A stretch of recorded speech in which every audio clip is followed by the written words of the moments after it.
Yo, what is going on, guys? Bruin Steel here, and welcome back to another WWE broadcast. I'm your host, Bruin Steel, and today I'm recapping the Friday Night Smackdown that took place November 1st, 2024, and it was a taped show. So this actually took place last week. They were pre-recording it, and it took place in the Barclays Center in Brooklyn, New York.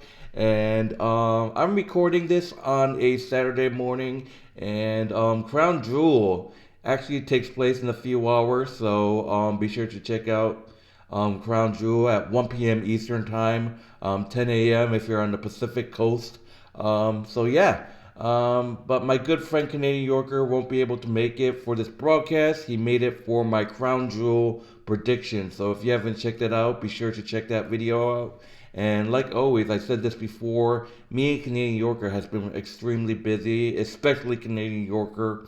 So at least we did a broadcast together. But when we do I believe that he's going to be available this Sunday and this coming week. I'm not quite sure. We'll have to see what happens.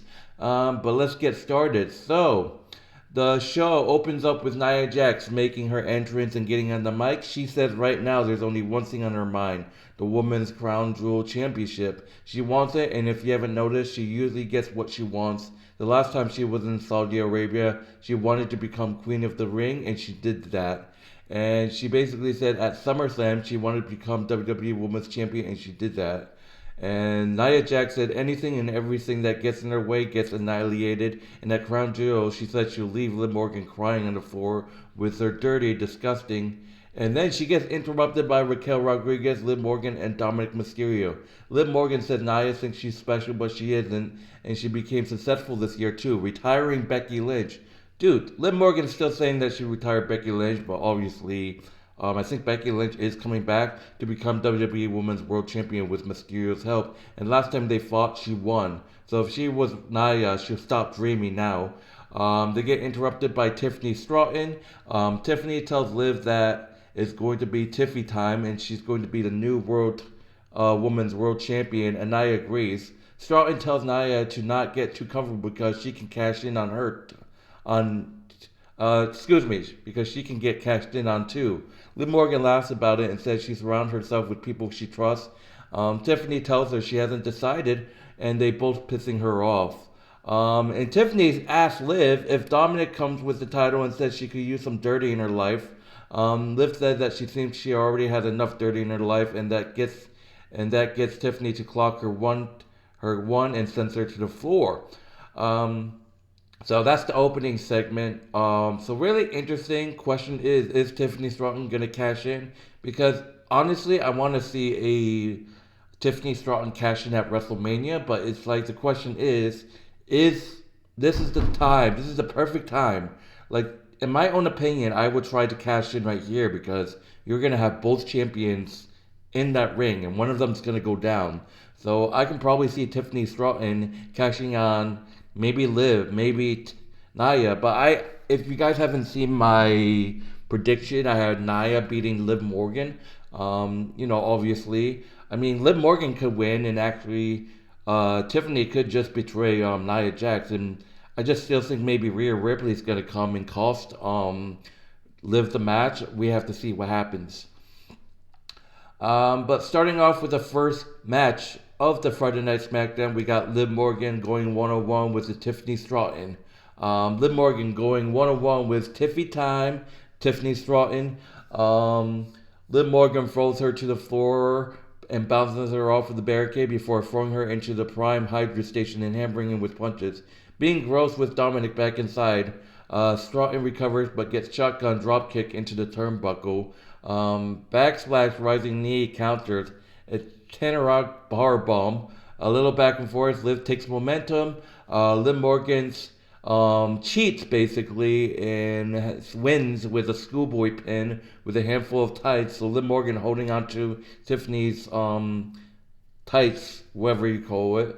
Liv Morgan defeats Tiffany Stratton by pinfall. Post-match, Nia Jax tries to get in the ring and Morgan cuts her off with a dropkick before blasting Tiffany with her own briefcase.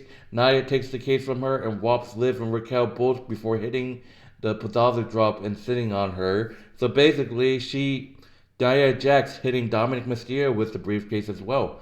So Liv Morgan defeats Tiffany Stratton by pinfall. Um, come on, man. We had to. It was expected, but Um, all right. Moving on. We got Kevin Owens. He said that he doesn't want to fight Randy Orton. He looks up to him for a really long time, and he still does actually, and he doesn't know why he's making him do this. But he needs to remember that he really never really wanted to hurt him, and now he's going to hurt him like he just got hurt.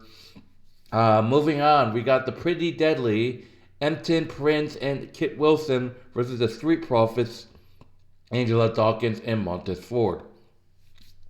So Wilson and Ford to start this match. Kit Wilson hard out the gates, tags to Prince, working him over at some links. Dawkins was attacked off the rope, the corkscrew back elbow, flapjack spinning stinger splashes Elton, slips out of the slam, shoves off, hot shot cuts Angela off, and a tag to Wilson, assisted Codebreaker, cover fortuitous, action to the floor. B-Fat gets involved and sends Elton on the floor, setting Kid up. The Street Profits hits the Doomsday Blockbuster on Kit Wilson to get the win. The Street Profits, Angela, Dawkins, and Montez Ford defeat Pretty Deadly, Elton, Prince, and Kit Wilson by pinfall. So great pickup win for the Street Profits. Obviously, we have to see where they're going because obviously they had a disappointing loss.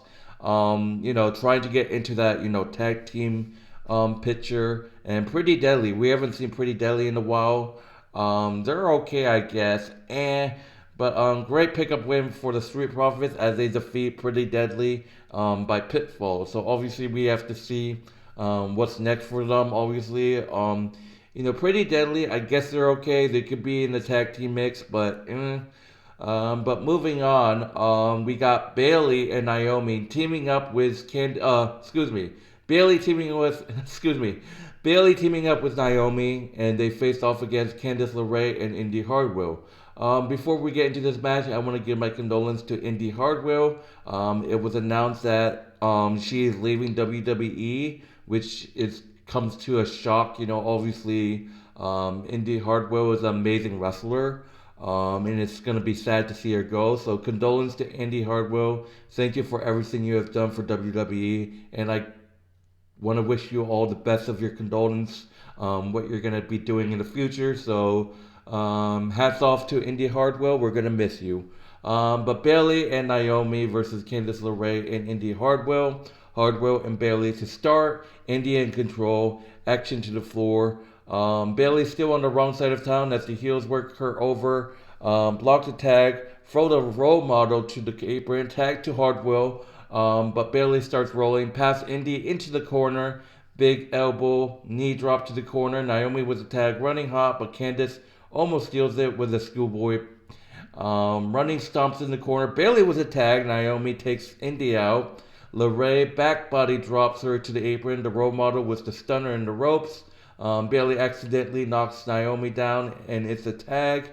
Bayley to belly connects. Candice with a creep rata, but referee Jessica Care waves her off for the pin. The legal woman. Naomi back inside. Naomi and Bayley defeats Indi Hartwell and Candice LeRae with a rear view from Naomi on Candice LeRae.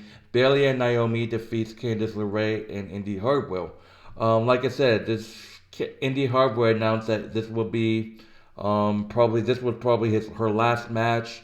Indi Hartwell, man, if you're actually retiring, she's probably just gonna go to AEW or something, or TNT, whatever, TNA or whatever. But man, I guess that's gonna make Candice LeRae go for a singles push, I guess. But Tegan Knox and who was it? Tegan Knox and Baron Corbin also was announced that they were going to get released from WWE, and all I can say is condolence to Indi Hartwell, Baron Corbin, and Tegan Knox. But anyways.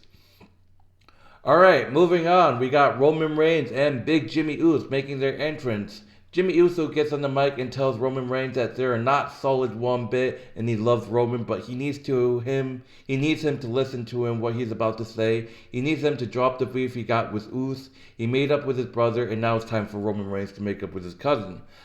Jey Uso, main event, Jey Uso making his entrance.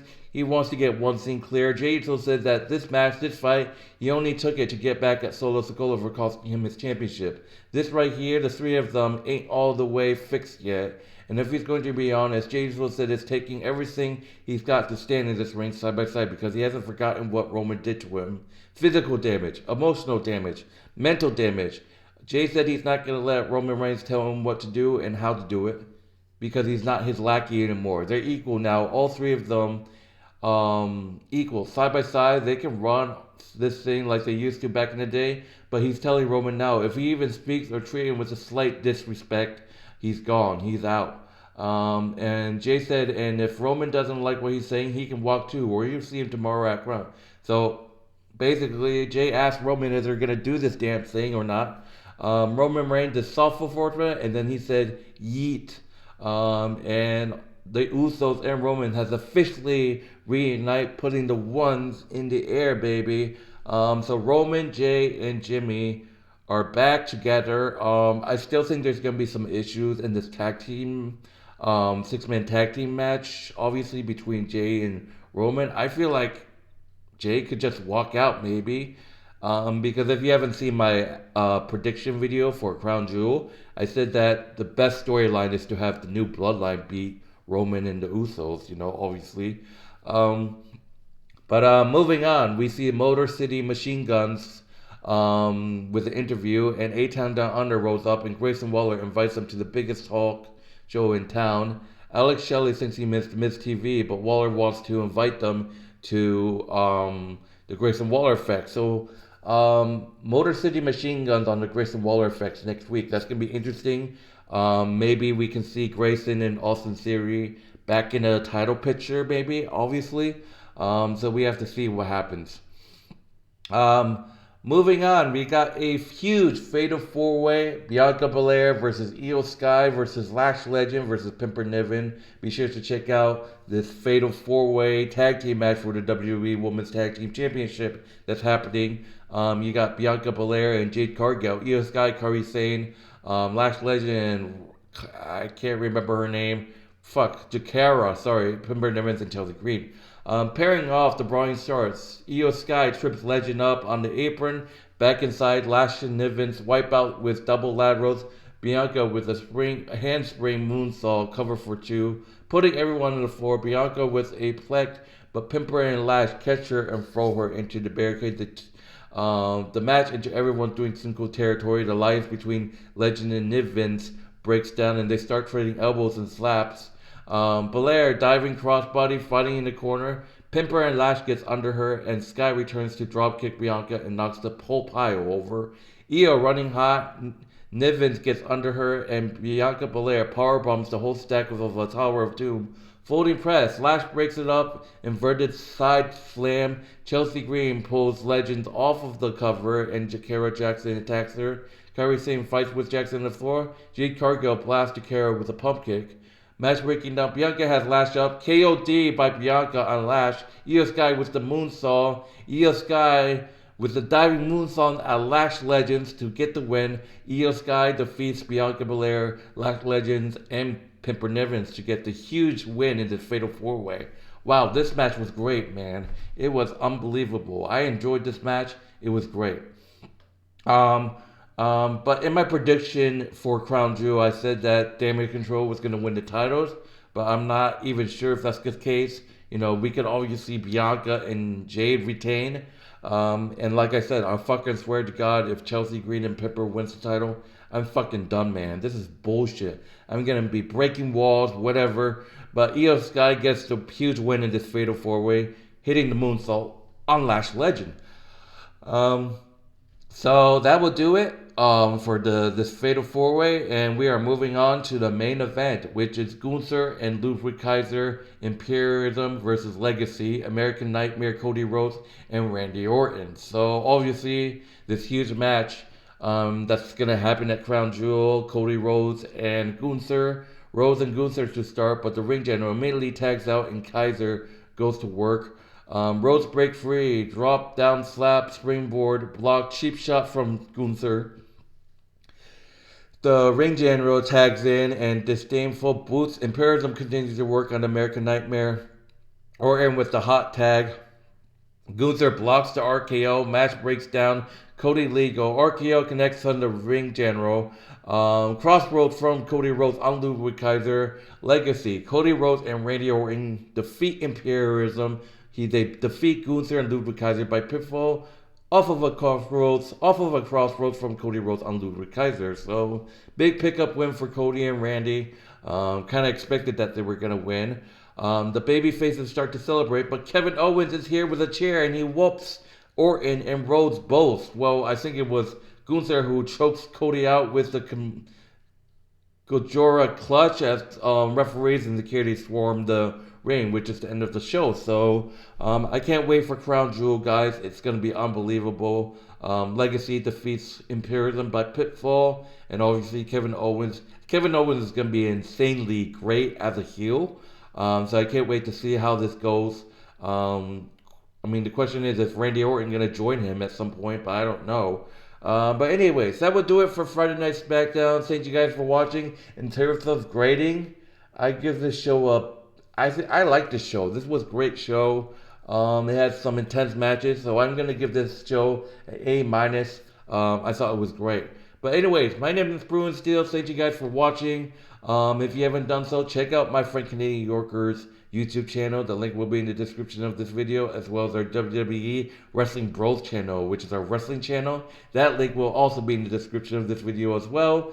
And if you haven't done so, be sure to check out Crown Jewel, which is taking place actually in the hour, because I'm recording this on the Saturday morning. But anyways, thank you guys for watching. My name is Bruin Steel. Take it easy, and I'll see you guys in the next broadcast. See you guys later. Peace.